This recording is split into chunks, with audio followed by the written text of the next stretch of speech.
Sir reverse tendering అన్ని చేశారు కానీ డబ్బులు అన్ని ఆదా చేస్తున్నామని చెప్పి వేరే సంస్థలతో పని చేయించారు. ఇప్పుడు దానివల్ల ఆదాయం ఎంతండి, ఇప్పుడు కథనంగా ఖర్చు అయిపోతుంది ఎంతండి? నేను ఏమంటానంటే ప్రాజెక్టు కొట్టుకుని రివర్స్ టెండరింగ్ మీరు అర్థం చేసుకోవాలా.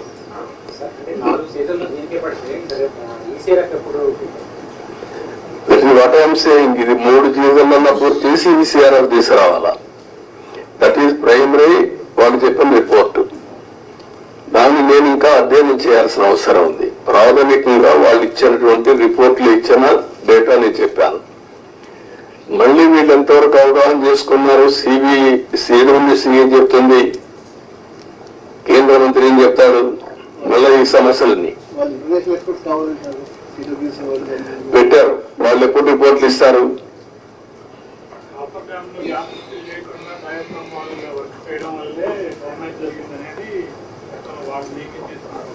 ఆరోపణ కాదు, కాఫర్ డ్యామ్ ని ఫిలప్ చేయడం కోసం క్లియర్ గా కట్టి ఆ 1 month లో ఈ ఏజెన్సీలు మార్చకపోతే అయిపోయింది. రావడం సేమ్ డే ఏజెన్సీలు మార్చేశారు. ఆ ఏజెన్సీ రెస్పాన్సిబిలిటీ ఆ సీజన్ లో చేసే రెస్పాన్సిబిలిటీ అని చెప్పారు. Government of India secretary letter రాస్తూ పీపీఏ కానీ గవర్నమెంట్ ఆఫ్ ఇండియా కానీ మీరు మార్చొద్దండి, మారిస్తే అకౌంటబిలిటీ ఎవరికి ఫిక్స్ చేయాలో తెలియదు. నవ్ అకౌంటబిలిటీ సర్వీస్ ఎవరైతే కాంట్రాక్టర్ ఉన్నారో కాంట్రాక్టర్ బాధ్యత, ఇంజనీర్ల బాధ్యత. మీరు ఇప్పుడు మారిస్తే పాత కాంట్రాక్టర్ పోతాడు, కొత్త కాంట్రాక్టర్ వస్తాడు, మధ్యలో ఏదైనా జరిగితే ఎవరైంది చెప్పలేదని మీరు స్టడీ చేసుకోవాలి. చాలా స్పష్టంగా చెప్పారు. వెయిట్ చేయండి. డయాఫ్రామ్ వాళ్ళకి ఇప్పుడు నిపుణులు అంతకుముందు వాళ్ళు వేసిన నిపుణులు అది చాలా డ్యామేజ్ అయింది, దానికి ప్రత్యామ్నాయం అన్నారు కదా, మీరు అన్నారు, కానీ దాన్ని కూడా ఆపమన్నారని చెప్పి వాళ్ళు రిపోర్ట్ ఇచ్చారు.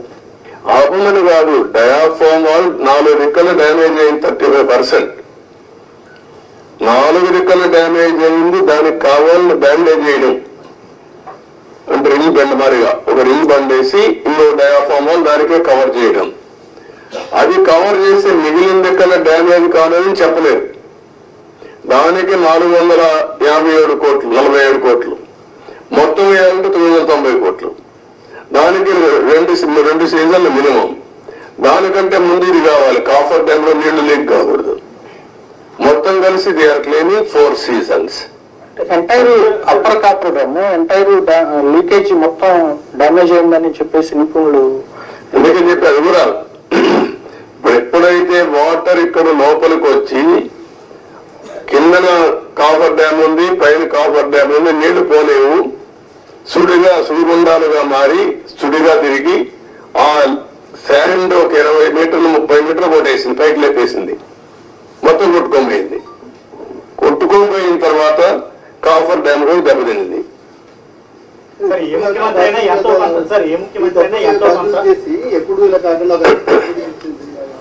అంటే ఏం చేయాలి? నేను మిమ్మల్ని అడిగేదంటే మీరు అందరూ కూడా చర్చ చేయాలి, ప్రజలు కూడా చర్చ చేయమని చెప్పాలి. సార్, ఏ ముఖ్యమంత్రి అయినా అభివృద్ధిలో ఎంతో కొంత తన మార్పు చూపించాలని చూస్తారు, కానీ 5 ఏళ్ళు ఇలా ఉండిపోవడం అంటే ఏంటి, అనుభవం లేకపోవడం వల్ల జరిగిందా లేక వేరే ఎజెండా ఉందా? అజెండా కాదు, అజం, మూర్ఖత్వం, అజం, ఏమీ తెలియకపోయినా ఇష్టానుసారంగా బిహేవ్ చేయడం, ఒక పద్ధతైన రాజకీయాలు చేయడం. అందుకే చెప్పాను, రాజకీయాల్లో ఉండదగ్గన వ్యక్తి కాదు. ఎలాంటి వ్యక్తులు రాజకీయాల్లో ఉండకూడదో అలాంటి వ్యక్తి కేస్ స్టడీ ఇది. నాట్ ఓన్లీ దిస్,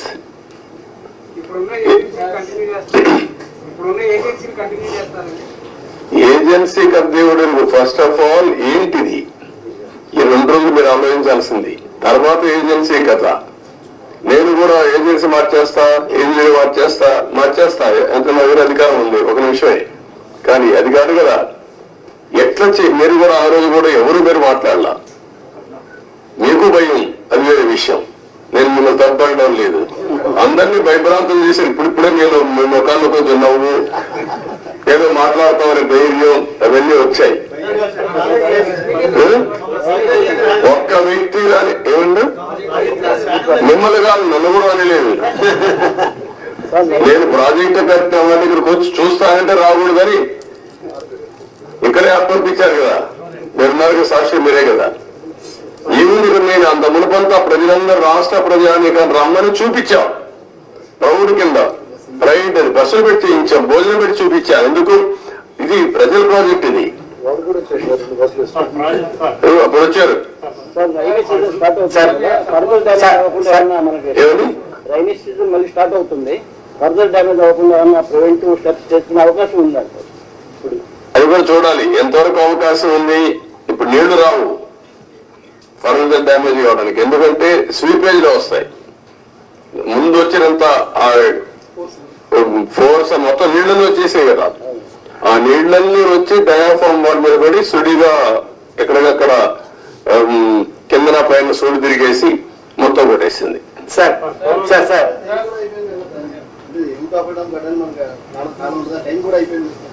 ఇప్పుడు చేయలేరు, ఏం చేయలేదు. November December season is over. Sir sir 2019 నుంచి సార్ ఎవరి దగ్గర చేద్దాం? Good point. బాధ్యత ఉండాలి కదా వ్యక్తులకి, ఉండాలి. అదే దాని మీద డిబేట్ చేయమన్నా ప్రజల్ని. సార్ సీఎం గారు గత ప్రభుత్వంలో ముఖ్యమంత్రి గారు ఒక రకంగాను, ఒక మంత్రి అనిల్ గారు ఒక రకంగాను, ఇంకో మంత్రి ఏమో వ్యంగ్యంగాను పోలవరం దీని గురించి ఇచ్చేశారు. మనకి దాని డిఫరెన్స్ గా ఏం చేయకూడదు అంటే ఇప్పుడు ఏం చేయాలని నేను అడుగుతాను మిమ్మల్ని. నేనేం చేయాలని నేను కూడా ఇంకా అధ్యయనం చేస్తున్నా. ఈ రోజు ఒక మాట చెప్పి రేపు ఒక మాట చెప్పి డయాఫామ్ అంటే అది ఎక్కడ కనపడలేదు నాకంటే. అలాంటి మంత్రులు చూసాం, డయాఫామ్ వరకు కనపడలేదని మంత్రి. సార్ 2019 నుంచి 2024 వరకు సార్ 2019 నుంచి 2024 వరకు పోలవరం ప్రాజెక్టులో జరిగిన అక్రమాలపై ఏదైనా కమిటీ వేసే అవకాశం ఉందంట. అరే కమిటీ వేద్దామయ్యా, అది కాదు కదా మిమ్మల్ని మీరంతా కూడా ఏంటంటే మీరు కూడా ట్రెడిషనల్ గా ఆలోచిస్తున్నారు. మీకు కన్సర్న్ కనపాల నాకు. ఒక ఎంక్వైరీ చేసేయండి, యాక్షన్ తీసేసుకోండి, ఏం చేస్తారు మీరు? ఇంత డ్యామేజ్ జరిగింది, ఇన్ని వేల కోట్లు, ఇంత ప్రజల భవిష్యత్, ఇది ఎంత అన్యాయం జరిగింది. అది మీరు డిస్కస్ చేసే బదులు మీరు కూడా ఒక ఎంక్వైరీ చేసేయండి, ఎప్పుడు చేసేస్తారు చెప్పండి, ప్రాజెక్టు ఎంత అవుతుంది చెప్పేయండి అంటే నాకేదో పెద్ద నన్ను నాకు తెలిసినప్పుడు రాసిడానికి. సార్ నిర్వాసితులకు సంబంధించి సార్ ప్రాజెక్ట్ గురించి ఒక విషయం పక్కన పెట్టినారు, నిర్వాసితుల గురించి ఏంటి సార్? అది కూడా ఇది అది అన్ని లింక్డే. ప్రాజెక్ట్ కట్టకపోతే డబ్బులు ఇవ్వలేరు కదా, గవర్నమెంట్ ఆఫ్ ఇండియా కూడా ఇవ్వరు కదా, వాళ్ళకు అన్యాయం జరిగింది కదా.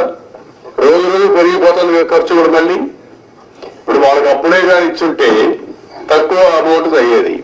రోజు రోజు అమౌంట్ పెరిగింది, R&R పెరుగుతా ఉంది, ల్యాండ్ ఎక్విజిషన్ పెరుగుతా ఉంది. వెరీ కాంప్లికేట్ చేసేసారంటాను ప్రాజెక్ట్ ని.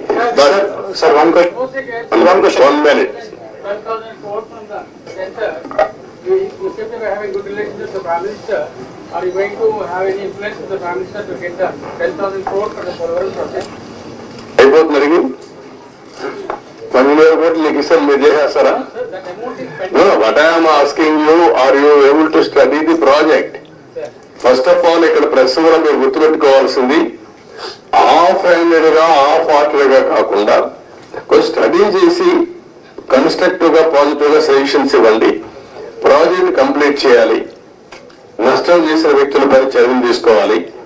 At the end of the day రాష్ట్ర భవిష్యత్తు, నేషనల్ ఇంట్రెస్ట్ కూడా కాపాడుకోవాలి. సార్ వన్ క్వశ్చన్ సార్, ఇప్పుడు 441 crores 990 crores రెండు ఆప్షన్స్ చెప్పారు, వారికి సెంట్రల్ గవర్నమెంట్ నుంచి అసిస్టెన్స్ వచ్చే అవకాశం ఉందండి? ఇంత డ్యామేజ్ వాళ్ళు ఏమి చెప్పారు, ఏం చెప్తారు, ఇంతలో మాట్లాడలే కదా. నేను సీఎంఏ మొన్నే ఫస్ట్ విజిట్ వచ్చాను, అర్థమైన కూడా అర్థం చేసుకున్నాను. ఇప్పుడు వాళ్ళతో మాట్లాడి దీన్ని ఏ విధంగా ఫైనలైజ్ చేయాలి. అకౌంటే మంత్రి కూడా మారాడు, లాస్ట్ టైం ఉన్న మంత్రి ఇప్పుడు లేడు, ఇదంతా కొత్త. కాస్త కూర్చో అందరికి మధ్య నేను ఒక్కడిగా సబ్జెక్ట్ తీసుకొని ఉన్నానంతే. ముందు ప్రారంభించి ఇప్పుడు 4వ మంత్రి, కేంద్రంలో 3 మంత్రులు అయిపోయారు ఈ ప్రాజెక్ట్ వచ్చిన తర్వాత. 4th మినిస్టర్ వచ్చాడు ఇప్పుడు. ఇవన్నీ ఆల్ ప్రాబ్లమ్స్ ఉన్నాయి, బట్ ఏ విధంగా సార్ట్అవుట్ చేయాలో సీరియస్ గా తీసుకుంటున్నా. అదే సమయంలో రాష్ట్రంలో ప్రజలకు అర్థం కావాలి, రెండు బ్యాలెన్స్ కావాలి. నేను అందుకే చెప్పాను, జగన్మోహన్ రెడ్డి లాంటి వ్యక్తులు రాజకీయాలకు కానీ ఒక నాయకుడిగా ఒక రాష్ట్రాన్ని లీడ్ చేయడానికి అర్హత లేదనడానికి ఇవన్నీ ఉదాహరణలు. నేనేదో ఎలక్షన్ లో 164 సీట్లు రావడం ఒకటే కాదు, వీళ్ళ బిహేవియర్, వీళ్ళ యొక్క ప్రవర్తన ఒక్కసారి మీరు కానీ ముందు నుంచి ఆలోచిస్తే ఈ ప్రాజెక్ట్ ఒక కేస్ స్టడీ మీకు అందరికి, మీరు కూడా విట్నెస్. కనీసం ఇక్కడికి వచ్చి ఎప్పుడైనా ఈ 5 ఏళ్ళలో ఒక్క రోజైన పుస్తకాలు పెట్టా ఈ ప్రాజెక్ట్ ఏం చేశారు చెప్పారా? ఎక్కడా లేదు. ఎక్కడా పెట్టలేదు, ఇక్కడ పెట్టలేదు, ఎక్కడా లేదు.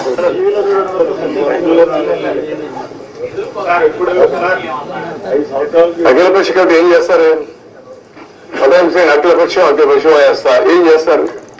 కసో తిరిగేసి వెళ్తారు, అంతే కదా. అది కాదు కదా ఇష్యూ, ఎట్లా పరిష్కారం చేయాలి? అంటే ఇంత జాతి విపత్తు ఆంధ్రాకి ఇంత ఇబ్బంది కలిగింది. ఫర్దర్ గా మళ్ళీ ఇలాంటివి జరగకుండా, అంటే ఎవరు వచ్చినప్పుడు వాళ్ళు అలా కాంట్రాక్టర్ని అలా మార్చకుండా మీరేమన్నా రికమెండ్ అంటే జాతీయ స్థాయిలో ఇప్పుడు మీరు నేతగా ఉన్నట్టు ముఖ్యనేతలు అలాంటి రిఫార్మ్ ఏదన్నా సజెస్ట్ చేస్తారు? అదేమా అన్ని మాట్లాడదు ఇప్పుడు. అది కూడా దానికి అలాంటి డెమోక్రసీలో మనం ప్రజలు సరి విజ్ఞతతో మనం ఓట్లేశారు. ఆ ప్రజలే లాస్ట్ టైం ఓట్లు వేశారు కాబట్టి లైసెన్స్ వచ్చింది డ్యామేజ్ చేయడానికి.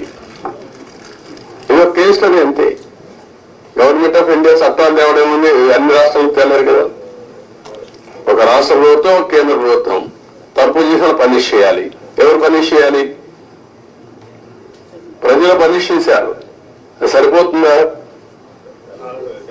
5 ఏళ్లలో పూర్తయ్యే ప్రాజెక్టు 10 ఏళ్ళు అయిపోతుంది. 10 ఏళ్ళు కాదు, డబ్బులు ఎవరు డబ్బులు? ఇది tax payers money. Project safety ఇదే థ్రెట్. అన్ని ఉన్నాయి, మాట్లాడదు. Thank you. ఇప్పుడు ఆపరేషన్ లేకుండానే మోకాళ్లకు ప్లాస్మా ట్రీట్మెంట్. మీ ఆర్థోపెటిక్ సమస్యలన్నిటికీ రోబోటిక్ టెక్నాలజీ ద్వారా తక్కువ ఖర్చుతో శాశ్వత పరిష్కారం. ఫ్రీ కన్సల్టేషన్, ప్రతి ట్రీట్మెంట్ పై 20% డిస్కౌంట్.